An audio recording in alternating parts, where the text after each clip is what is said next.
ओम श्री गणेशाय नमः। ओम सूर्याय नमः। प्यारे भक्तों, स्वागत है आपका आपके अपने YouTube चैनल पर। दोस्तों, आज हम सुनने जा रहे हैं रविवार व्रत की पावन कथा, जो सूर्य भगवान को समर्पित है। वही सूर्य देव जो साक्षात जीवन दाता है, जिनके बिना न तो दिन होता है और न प्रकाश और न ही उजाला। यह व्रत केवल धार्मिक परंपरा नहीं, बल्कि एक शक्ति है जो हमारे जीवन से रोग, दरिद्रता, बाधाएं और दुख दूर करती है। जो व्यक्ति श्रद्धा और नियम पूर्वक रविवार का व्रत करता है, साथ ही रविवार व्रत कथा का श्रवण करता है, उसे आरोग्यता, तेज, सुख, समृद्धि और सौभाग्य की प्राप्ति होती है। तो आइए दोस्तों, पूरे प्रसन्नचित मन से, श्रद्धा पूर्ण भाव से यह चमत्कारी कथा का श्रवण करें। दोस्तों, रविवार व्रत की पौराणिक कथा के अनुसार प्राचीन काल में एक बुढ़िया रहती थी। वह नियमित रूप से रविवार का व्रत करती थी। रविवार के दिन सूर्य उदय से पहले उठकर बुढ़िया स्नान आदि से निवृत्त होकर आंगन को गोबर से लिपकर स्वच्छ करती। उसके बाद सूर्य भगवान की पूजा करते हुए रविवार व्रत कथा सुनकर सूर्य भगवान का भोग लगाकर दिन में एक समय भोजन करती थी। सूर्य भगवान की अनुकंपा से बुढ़िया को किसी प्रकार की चिंता एवं कष्ट नहीं था। धीरे धीरे उसका घर धन धान्य से भर रहा था। उस बुढ़िया को सुखी होते देख उसके पड़ोसन उससे जलने लगे। बुढ़िया ने कोई गाय नहीं पाल रखी थी, अतः वह अपने पड़ोसन के आंगन में बंधी गाय का गोबर लाती थी। पड़ोसन ने कुछ सोचकर अपने गाय को घर के भीतर बांध दिया। रविवार को गोबर न मिलने से बुढ़िया अपना आंगन नहीं लिप सकी।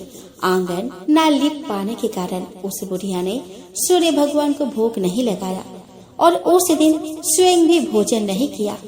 सूर्यास्त होने पर बुढ़िया भूखे प्यासे ही सो गई। प्रातः काल सूर्य उदय से पूर्व उस बुढ़िया की आँख खुली तो वह अपने घर के आंगन में सुंदर गाय और बछड़े को देखकर हैरान हो गई। गाय को आंगन में बांधकर उसने जल्दी से उसे चारा लाकर खिलाया। पड़ोसन ने उस बुढ़िया के आंगन में बंधी सुंदर गाय और बछड़े को देखा तो वह उससे और अधिक जलने लगी। तभी गाय ने सोने का गोबर किया। गोबर को देखते ही पड़ोसन की आंखें फट गई। पड़ोसन ने उस बुढ़िया को आसपास न पाकर तुरंत उस गोबर को उठाया और अपने घर ले गई तथा अपने गाय का गोबर वहां रख आई।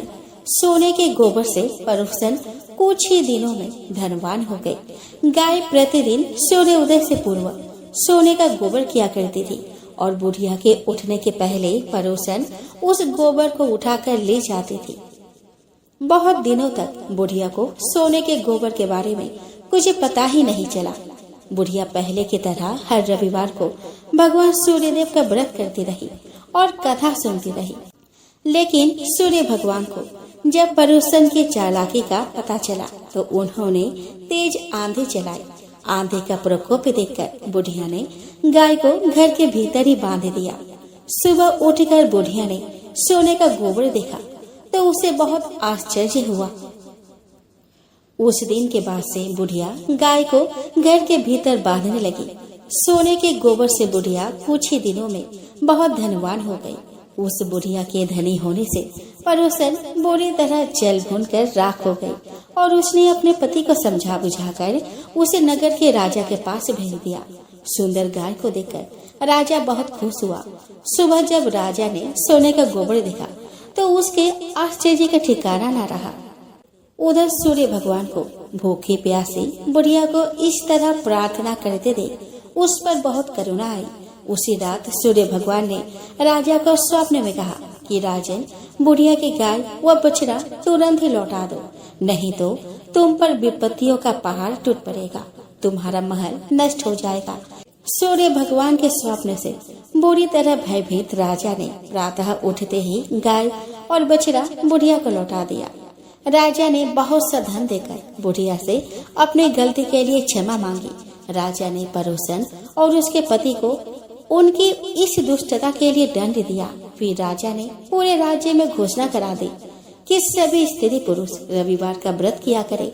रविवार का व्रत करने से सभी लोगों के घर धन धान्य से भर गए। राज्य में चारों ओर खुशहाली छा गई। स्त्री पुरुष सुखी जीवन यापन करने लगे तथा सभी लोगों के शारीरिक कष्ट भी दूर हो गए। तो प्रेम से बोलो सूर्य भगवान की जय हो। आइए दोस्तों, अब हम श्रवण करें ब्रह्म पुराण में वर्णित सूर्य की महिमा तथा आदित्य के गर्भ से उनके अवतार की कथा। दोस्तों, भगवान सूर्य सबके आत्मा, संपूर्ण लोकों के ईश्वर, देवताओं के भी देवता और प्रजापति है। वही तीनों लोकों की जड़ है, परम देवता है। अग्नि में विधि पूर्वक डाली हुई आहुति सूर्य के पास ही पहुंचती है। सूर्य से वृष्टि होती है, वृष्टि से अन्न पैदा होता है और अन्न से प्रजा जीवन निर्वाह करती है। क्षण, मुहूर्त, दिन रात, पक्ष, मास, संवत्सर, ऋतु और युग, इनकी काल संख्या सूर्य के बिना नहीं हो सकती। काल का ज्ञान हुए बिना न कोई नियम चल सकता है और न अग्निहोत्र आदि ही हो सकते हैं। सूर्य के बिना ऋतुओं का विभाग भी नहीं होगा और उसके बिना वृक्षों में फल और फूल कैसे लग सकते हैं, खेती कैसे पक सकती है और नाना प्रकार के अन्न कैसे उत्पन्न हो सकते हैं। उस दशा में स्वर्गलोक तथा भूलोक में जीवों के व्यवहार का भी लोप हो जाएगा। आदित्य, सविता, सूर्य, मिहिर, अर्क, प्रभाकर, मार्तंड, भास्कर, भानु, चित्रभानु, दिवाकर तथा रवि, इन 12 सामान्य नामों के द्वारा भगवान सूर्य का ही बोध होता है।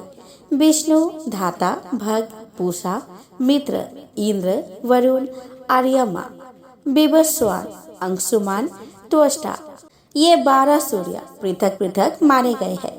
चैत्र मास में विष्णु, वैशाख मास में आर्यमा, ज्येष्ठ मास में विवस्वान, आषाढ़ में अंशुमान, श्रावण में पर्जन्य, भादो में वरुण, आश्विन में इंद्र, कार्तिक में धाता, अगहन में मित्र, पौष में पूषा, माघ में भग और फाल्गुन में त्वष्टा नामक सूर्य तपते हैं। इस प्रकार यहाँ एक ही सूर्य के 24 नाम बताए गए हैं। इनके अतिरिक्त और भी हजारों नाम विस्तार पूर्वक कहे गए हैं। मुनियों ने पूछा कि प्रजापति जो 1000 नामों के द्वारा भगवान सूर्य की स्तुति करते हैं, उन्हें क्या पुण्य होता है तथा उनकी कैसे गति होती है। ब्रह्मा जी बोले कि हे मुनिवरों, मैं भगवान सूर्य का कल्याणमय सनातन स्तोत्र कहता हूँ, जो सब स्तुतियों का सारभूत है। इसका पाठ करने वालों को सहस्र नामों की आवश्यकता नहीं रह जाती। भगवान भास्कर के जो पवित्र, शुभ एवं गोपनीय नाम है, उन्हीं का वर्णन करता हूँ। सुनो। विकर्तन, विवस्वान, मार्तंड, भास्कर, रवि, लोक प्रकाशक, श्रीमान, लोक चक्षु, महेश्वर, लोक साक्षी, त्रिलोकेश, कर्ता, हरिता, तमिश्रहा, तपन, तापन, सूची, सप्तासु वाहन, गभस्ति हस्त, ब्रह्मा और सर्वदेव नमस्कृत। इस प्रकार 21 नामों का यह स्तोत्र भगवान सूर्य को सदा प्रिय है। यह शरीर को निरोग बनाने वाला, धन की वृद्धि करने वाला और यश फैलाने वाला स्तोत्र राज है। इसके तीनों लोकों में प्रसिद्धि है। द्विजवरों, जो सूर्य के उदय और अस्त काल में दोनों संधियों के समय इस स्तोत्र द्वारा भगवान सूर्य की स्तुति करता है, वह सब पापों से मुक्त हो जाता है। भगवान सूर्य के समीप एक बार भी इसका जप करने से मानसिक, वाचिक, शारीरिक तथा कर्म जनित सब पाप नष्ट हो जाते हैं। अतः ब्राह्मणों, आप लोग यत्न पूर्वक संपूर्ण अभिलषित फलों के देने वाले भगवान सूर्य का इस स्तोत्र के द्वारा स्तवन करें। मुनियों ने पूछा कि भगवान, आपने सूर्य को निर्गुण एवं सनातन देवता बतलाया है, फिर आपके ही मुंह से हमने यह भी सुना कि वे 12 स्वरूपों में प्रकट हुए। वे तेज की राशि और महान तेजस्वी होकर किसी स्त्री के गर्भ में कैसे प्रकट हुए, इस विषय में हमें बड़ा संदेह है। ब्रह्मा जी बोले कि प्रजापति दक्ष के 60 कन्याएं हुई जो श्रेष्ठ और सुंदरी थी। उनके नाम अदिति, दीति, दनु और बिंता आदि थे।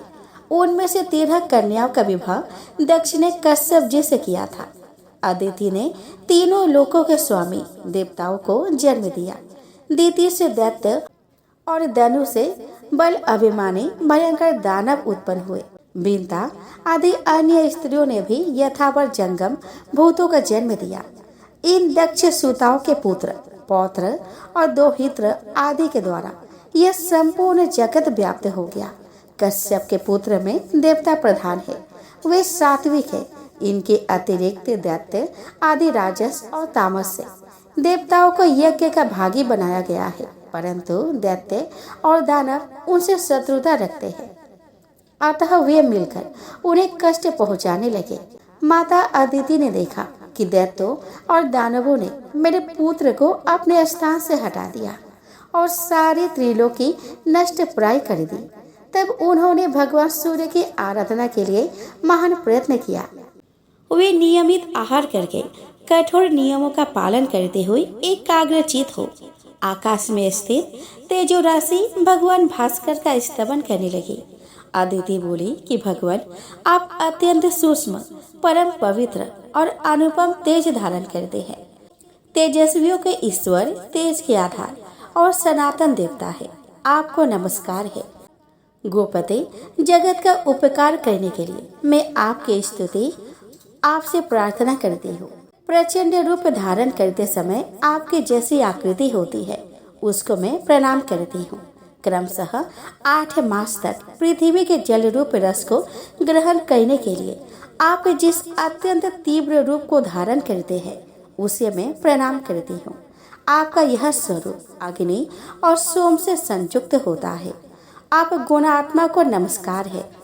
विभाव से आपका जो रूप ऋक, यजुर और साम की एकता से त्रैसंगक इस विश्व के रूप में तपता है उसको नमस्कार है।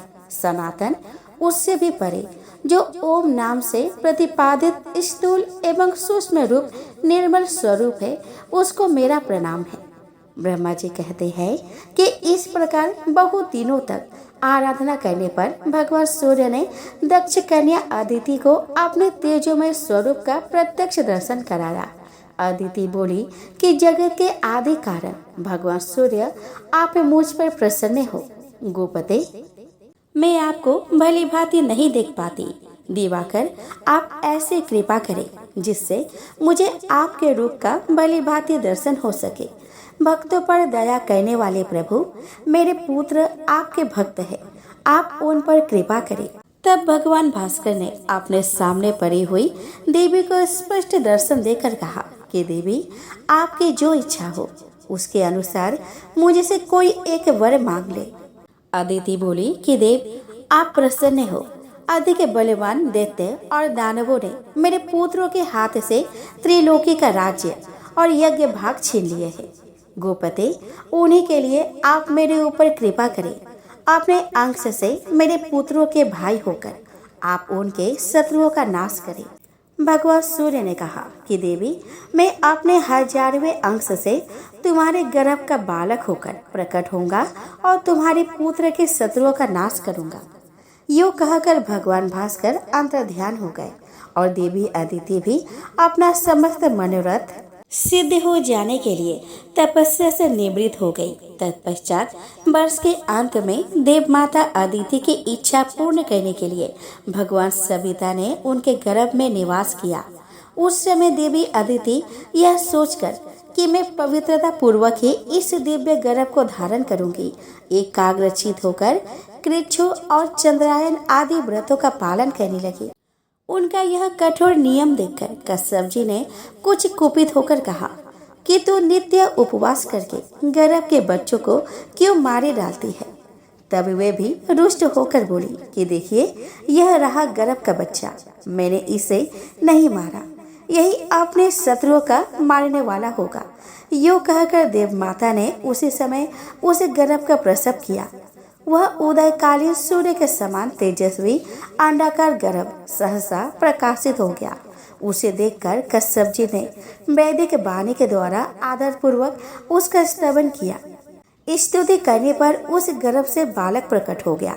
उसके श्री अंगों की आभा पद्म पत्र के समान श्याम थी। उसका तेज संपूर्ण दिशाओं में व्याप्त हो गया।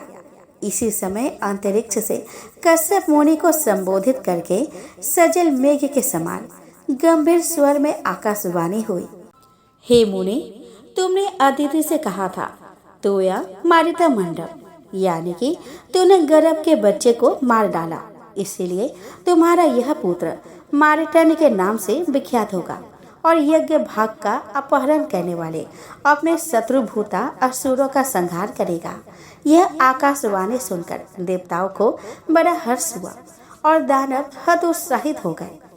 तत्पश्चात देवताओं सहित इंद्र ने दैत्यों को युद्ध के लिए ललकारा। दानवों ने भी आकर उनका सामना किया। उस समय देवताओं और असुरों में बड़ा भयानक युद्ध हुआ। उस युद्ध में भगवान मार्तंड ने दैत्य की ओर देखा, अतः वे सभी महान असुर उनके तेज से जलकर भस्म हो गए। फिर तो देवताओं के हर्ष की सीमा नहीं रही।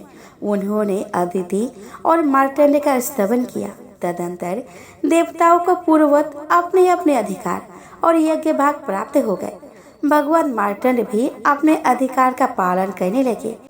ऊपर और नीचे सब ओर किरणें फैली होने से भगवान सूर्य कदम्ब पुष्प की भांति शोभा पाते थे। वे आग में तपाए हुए गोले के सदृश दिखाई देते थे। उनका विग्रह अधिक स्पष्ट नहीं जान पड़ता था। तो यह थी भगवान सूर्य की अवतार की कथा। तो दोस्तों, आज के कथा में इतना ही। अगले वीडियो में फिर मिलते हैं।